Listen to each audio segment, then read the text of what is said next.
Tonight on SUTV News, we have more details on the recent shooting in Pittsburgh. And with the midterm elections only 5 days away, many are voicing their political opinions now more than ever. All that and more right now.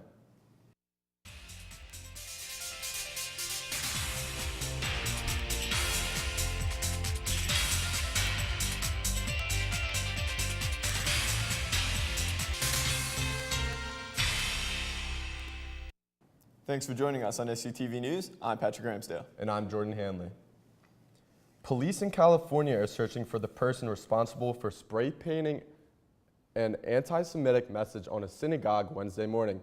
But the aftermath of the Tree of Life synagogue shooting continues to hit close to home. Here's Katie Swaggart with more.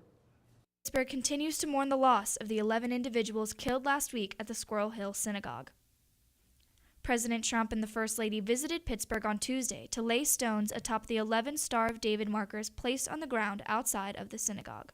This traditional Jewish practice was done in remembrance of what is believed to be the deadliest attack against the Jewish community in the United States. After visiting the memorial, President Trump met with wounded officers at the University of Pittsburgh Medical Center. The victims of this heinous attack include two brothers, Cecil and David Rosenthal, a married couple, a 97-year-old woman, and 7 other innocent individuals attending a Shabbat service Saturday prior to the attack. While President Trump has ordered that flags be lowered to half staff at the White House and other federal buildings, many others across the nation have offered their condolences as well. The Pittsburgh Steelers held a moment of silence prior to the start of their game on Sunday afternoon and attended the funeral for the Rosenthal brothers. Similarly, the Pittsburgh Penguins held a moment of silence prior to the start of their game on Tuesday and will wear jerseys with the words "Stronger Than Hate" on a patch to honor the 11 lives lost. For SUTV News, I'm Katie Swaggart. The Shippensburg University Hillel and Jewish Student Organization will host a candlelight vigil this evening at 8:15 in the Ezra Lehman Library to honor the loss of the 11 individuals. On October 26th, Cesar Sayoc was arrested in connection to suspicious packages that were sent to top Democrats and critics of President Donald Trump. Most notably, they've been sent to former Secretary of State Hillary Clinton, former U.S. President Barack Obama, and CNN's New York offices. Sayoc has a criminal history including previous threats to blow up a Florida utility. The FBI was able to find DNA on one of the packages that helped lead authorities to the arrest. FBI Director Christopher Reyes cleared up at a news conference that there were 13 devices that were sent as part of the attack, and also stated that they were improvised explosive devices. Sayoc made his first appearance before a federal judge on Monday, where officials revealed he had a list of over 100 potential targets. The judge ordered that both sides come back into court on Friday after the defense could not go further. But for now, Sayoc has been charged with 5 federal crimes and could face up to 48 years in prison if he is convicted of all charges. The Pride Center is open and ready to tackle the latest attacks on the LGBTQ community. Megan Talley gives us more. Located in Cub 231, the Pride Center is officially open after a year of developing and planning with President Carter's administration. Danny Zinn, the Pride Center's GA, remarks on the past year and how much it's meant to the people who work with the center. Things kind of forwarded the momentum for the Pride Center. The LGBTQ plus concerns committee that's composed of faculty and staff on campus have been established for a while now.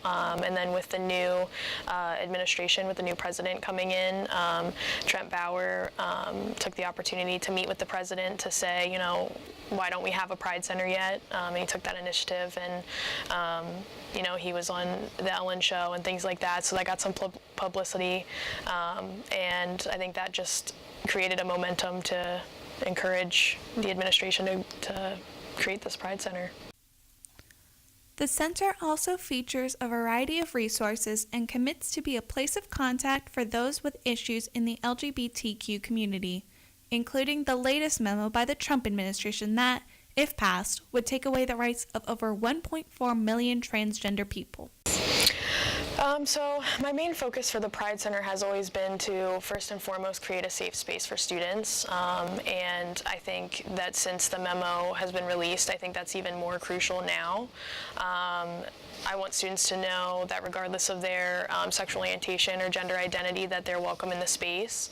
And that includes LGBTQ plus students as well as allies, or even students who may not understand LGBTQ plus concerns. Because my other main focus is to advocate for students and educate, so help educate the campus community on LGBTQ plus concerns and things like that, so facilitating that conversation to continue that dialogue.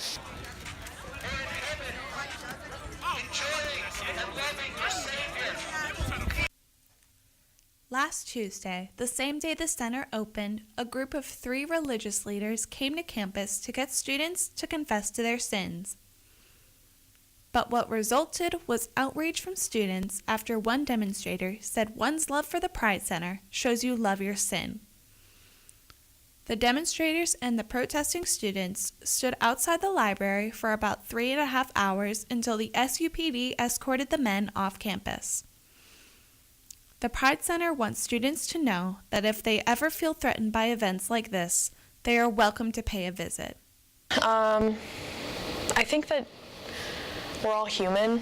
I think that's, a main focus is that, we're all human and it's okay to agree to disagree. The Pride Center isn't, about spreading hate and things like that.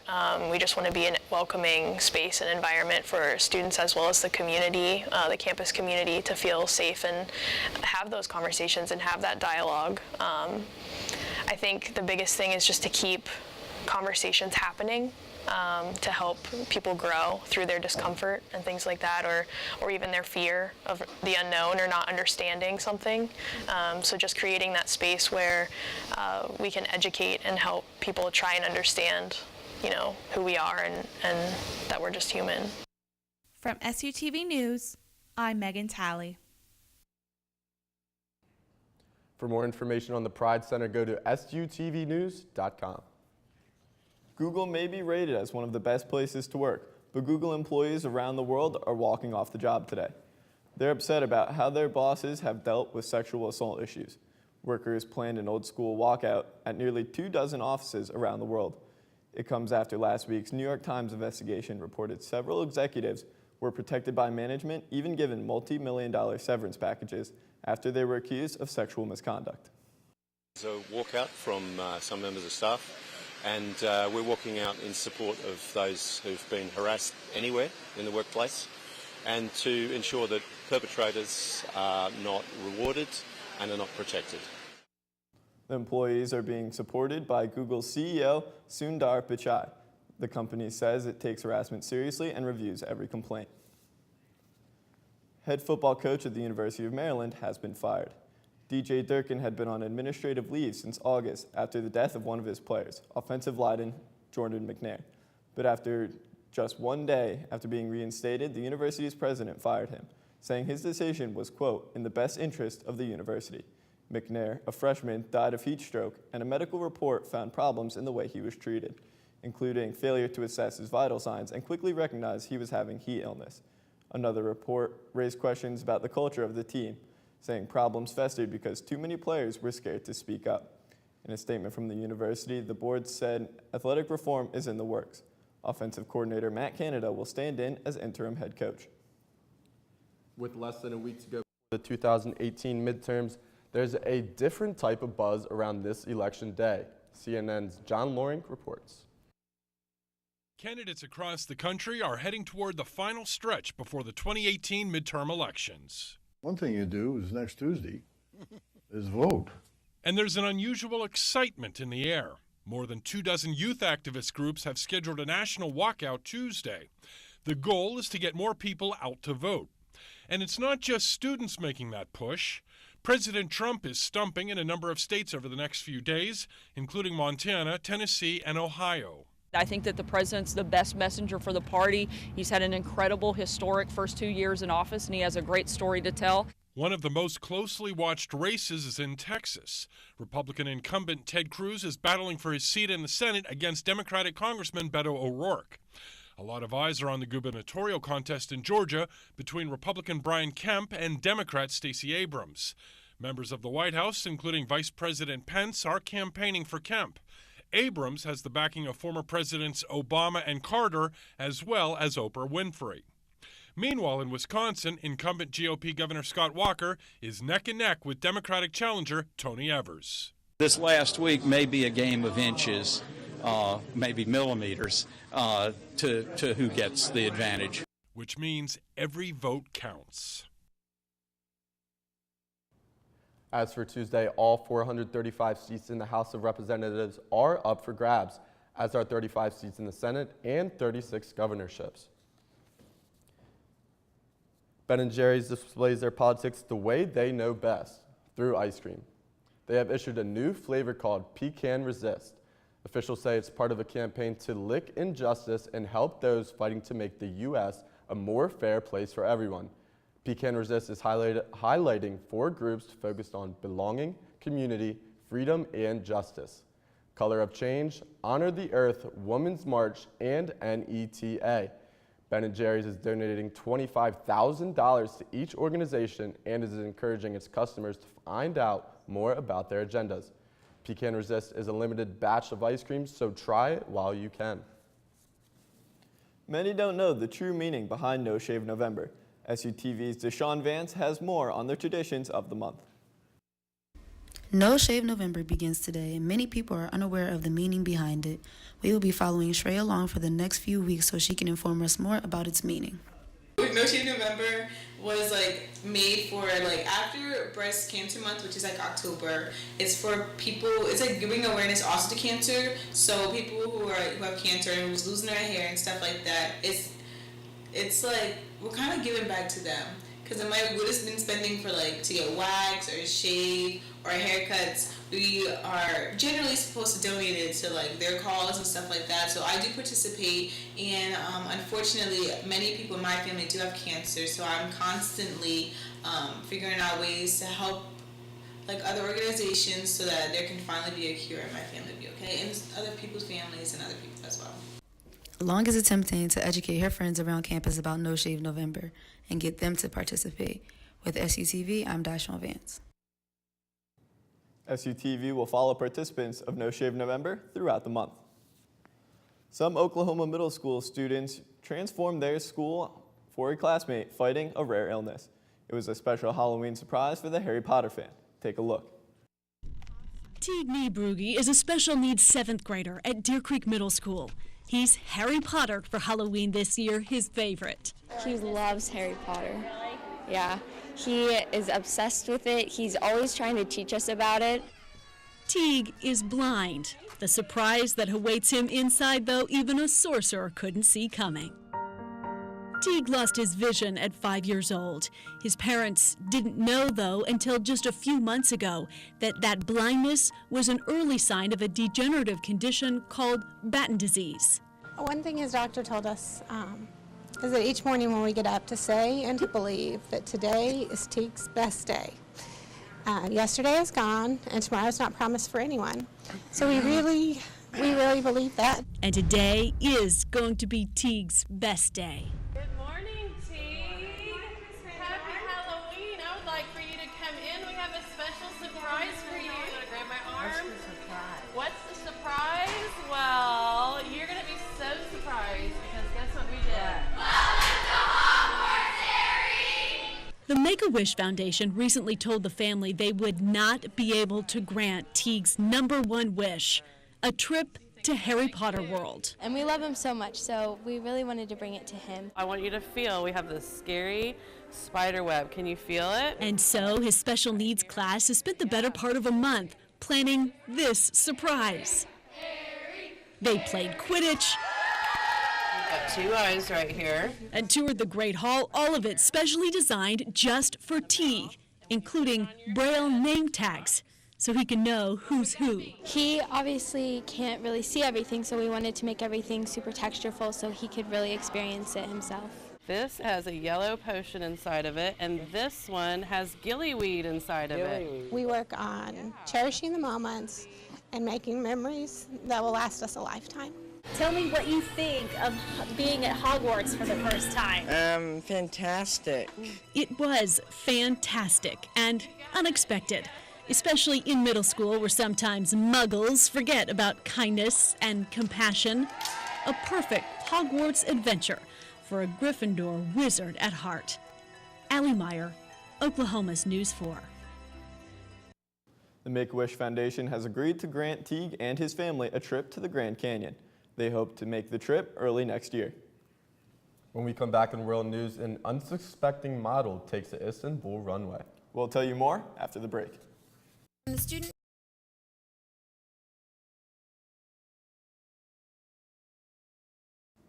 A new piece of airplane evidence may be the answer Indonesia has been looking for. SUTV's Matt Kleinens has this week's world news. Matt? Search and rescue officials have found one of the flight recorders on Lion Air Flight 610. That's according to Indonesia's transport minister. Investigators are checking to see whether it's the breakthrough they've been looking for. They're trying to uncover what caused an almost new passenger jet to fall out of the sky, killing all 189 people on board. Lawmakers from Canada and Britain are calling upon Facebook CEO Mark Zuckerberg to testify before their parliamentary committees. The lawmakers want to hear from Zuckerberg about Facebook's data privacy practices, as well as disinformation being spread through its network. Zuckerberg is being asked to appear in London on November 27th. It would be the first time the two countries have held such a joint hearing. Zuckerberg has previously testified on such issues before the U.S. Congress and European Parliament. Facebook continues to deal with the fallout over its data privacy after it was revealed that the data of millions of its users were compromised ahead of the 2016 presidential election. A third migrant caravan left El Salvador's capital Wednesday and is now en route to the United States. The migrants left in two groups, one consisting of 300 to 400 people that left around 5 in the morning, and the other leaving San Salvador a few hours later. Both groups plan on meeting up before leaving the country. Their first trek will be towards the border with Guatemala. And finally tonight, in the fashion world, models rule the catwalk, except when there's an actual cat on the runway. At an Istanbul fashion show, this cat showed up from a nearby garden to strut its stuff. The cat sat on stage and playfully swatted at the models as they walked by, much to the delight of the crowd. The fashion photographer who shot the video says the cat stayed for nearly 10 minutes and got plenty of love and attention from its fans. How adorable. That's it for this week's World News. Let's send it back to the desk. Now let's send it over to the Slate's Brianne Shekels for this week's Slate Preview. Brianne? Coming up next week in the Slate, we will cover the Communication Center created by human communication students and Act 5's Rocky Horror Picture Show performance. Other stories include Raiders matchup against the East Stroudsburg Warriors and profile stories on the homecoming king and queen. We are also hiring web directors, assistant sports directors, and opinion editors. To apply, pick up an application outside the Slate office in Club 250. Be sure to pick up the next edition of the Slate Tuesday in newsstands around you. When we come back in entertainment, a Lizzie McGuire star welcomes a new member to her family. And SUTV's Marley Bullman gives us a look into our 5-day forecast. Stay with us. Need help in classes? The Learning Center has a solution. Now located in Mowry Hall, the Learning Center has tutors who can give you help with classwork, writing skills, and studying skills. The Learning Center is Shippensburg's primary academic resource center and is available to all students, so don't be afraid to call in. Learning Center, this is Dashawn speaking. How can I help you? To set up an appointment, call the number on your screen. This is a public service message by SUTV. Fall is here, which means so is cold and flu season. If you feel under the weather, head over to Eder Health Center located on the ground floor of Noggle Hall. If you feel like you can self-treat your cold, Eder has a self-care unit to use. The self-care room has a computer with a symptom checker to self-diagnose and a variety of over-the-counter medications for free. Eder is open Monday to Friday, 9 a.m. to 5 p.m. If you would like to make an appointment, call 717-477-1458. Well, Jordy, this week's weather has been a roller coaster. I wonder what it's going to be like next week. Let's send it over to Marley to find out. Marley? It's looking like Mother Nature is still going to be giving us rain over shine for the following week. For tonight, the temperature will be 64 degrees and partly cloudy, and on Friday there will be afternoon showers and an average temperature of 47 degrees. Now let's take a look at our 5-day forecast. The rain will continue from Friday into Saturday morning, The high will be 53 with a low going down to 38. On Sunday, we will have partly cloudy skies with temperatures ranging from the mid-50s to the low 40s. Monday and Tuesday, we will be expecting showers with our temperatures staying in the 50s and 60s. And on Wednesday, we will have mostly sunny skies with our high of 61 and a low of 44. Best of luck to the Red Raiders at their final home game of the season. Have a great day, you guys.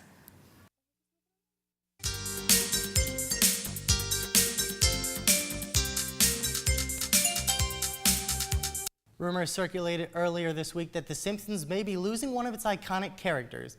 During an interview, Adi Shankar, producer of the Netflix Castlevania series, claimed that the character Apu has been the subject of controversy since his creation and that his days on the show were numbered. A Simpsons producer and showrunner responded to this on Twitter, saying that Shankar is not a producer on The Simpsons and that he does not speak for the show. While it is unclear whether or not Apu will be revised in the future, it looks like the character is here to stay. Classic songs like We Will Rock You and Somebody to Love are finally having their origin story come to the big screen. The new movie Bohemian Rhapsody tells the tale of the 1970s iconic band Queen and their rise to stardom. The movie is a celebration of the band, their music, and how their lead singer Freddie Mercury defied stereotypes, shattered convention, and became one of the most beloved entertainers on the planet. The film will also focus on the struggles the band faced along their journey, as well as the events leading to the historic live concert in 1985. Bohemian Rhapsody hits theaters this Friday. Hilary Duff recently added a new member to her family. Last week, she and boyfriend Matthew Coma welcomed home a baby girl who they named Banks Violet Blair. The former Disney Channel star has posted multiple pictures to Instagram flaunting her baby bump since she announced her pregnancy in June. After that, much of her social media presence revolved around her emotional and heartfelt journey, including a post where she praised moms for their strength and beauty and admitted she was struggling. The birth of Duff's new baby makes her a mother of 2. She also has a 6-year-old son with her divorced husband, Mike Comrie. Duff admitted that her son, Luca, was a bit uneasy about becoming an older brother, but has slowly warmed up to the idea. When Luca was born, Duff expressed her wanting to keep him from the spotlight. No word if the same will be said for her daughter, but as of now, Duff is just hoping to avoid paparazzi and be with her family. Barbra Streisand has never been shy to talk about her dislike of President Trump, but now she's decided to sing about it. Yesterday, she made the announcement that she will be dedicating an entire album based on her political views, titled Walls, as a reference to Trump's plan for a U.S. barrier. Streisand explains that it is a productive outlet for her anger. The first track of the album, called Don't Lie to Me, is already on YouTube and features Streisand singing directly to President Trump and accusing him of multiple wrongdoings. Streisand knows that not everyone will approve of her album, but she stands by it wholeheartedly. It's that time of the year again to dust off those monologues and break out the show tunes. Auditions for the Act 5 Spring Musical are just around the corner. Early in October, they announced the final decision for this year's musical to be Mamma Mia, as it is a classic and crowd favorite. The show follows the story of a young girl who is soon to be married but has no idea who her real father is. Assistant director Marissa Kaiser tells that she has no worries about the up-and-coming auditions. It's a pretty fun show, actually. There are a lot of opportunities for roles and parts, so I think we'll have a very good turnout, and I'm very excited to see who comes out and auditions for this show.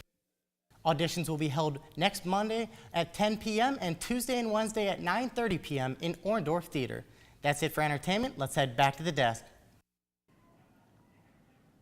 When we come back in sports, men's soccer players get all PSAC honors.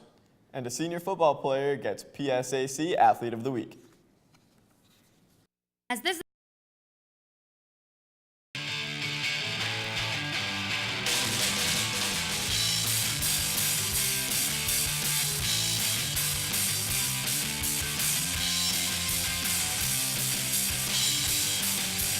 On Tuesday, men's soccer hosted East Stroudsburg for the first home PSAC tournament match since these two teams met in 2010. Senior goalkeeper Garrett Watson recorded his 8th shutout of the season after setting a season-high 9 saves. Watson played a big role in the game as the Red Raiders and Warriors went into extra time, tied at 0. After a save and a shot off the crossbar, East Stroudsburg would go on to win in penalty kicks 4-2. This is the second time this season Shippensburg has shut out the PSAC leaders in goals in regulation. Shippensburg will have to wait until Monday to find out their fate as the NCAA Division II Soccer Championship Selection Show airs on NCAA.com. Sticking with men's soccer, 2 men were named all PSAC first team and 1 was named PSAC second team. Selected to the first team was senior forward Cole Kropnick and midfielder Patrick Lubin. Freshman defender Julian Horstman was selected to the second team. Kropnick this season was tied for first with the most goals in the PSAC with 11. He also had 4 assists to go along with the goals. Lubin conducted the midfield and was second on the team in total points. And Horstman stepped up big for the defense, the freshman helping the team post 8 shutouts on the year. And after their devastating loss to East Stroudsburg, the men are still waiting to see if they'll be selected to compete in the NCAA tournament. Moving on to football, senior quarterback Chase Yoakum received PSAC Special Teams Player of the Week for his efforts on kick return in the game against Lock Haven. Yoakum returned a kick for 32 yards and a kick for 66 yards and a touchdown. It was definitely an awesome accomplishment to get Athlete of the Week this week, and every week I go out and try and give everything for these guys and for this team, and to get the PSAC Athlete of the Week was really an awesome accomplishment. Yoakum also had 2 rushing touchdowns on the day.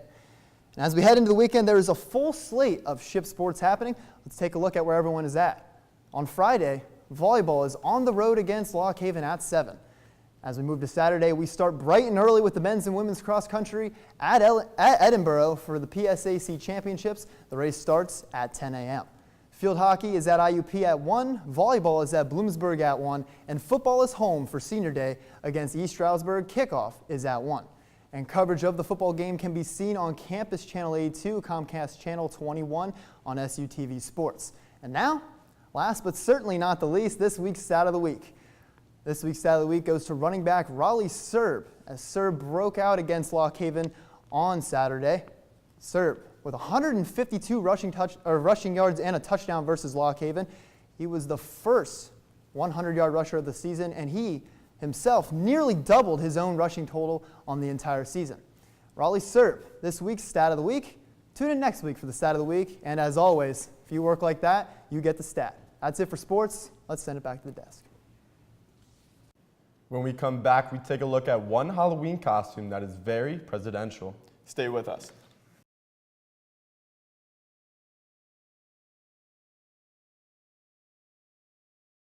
Obama dressed as the former First Lady for Halloween.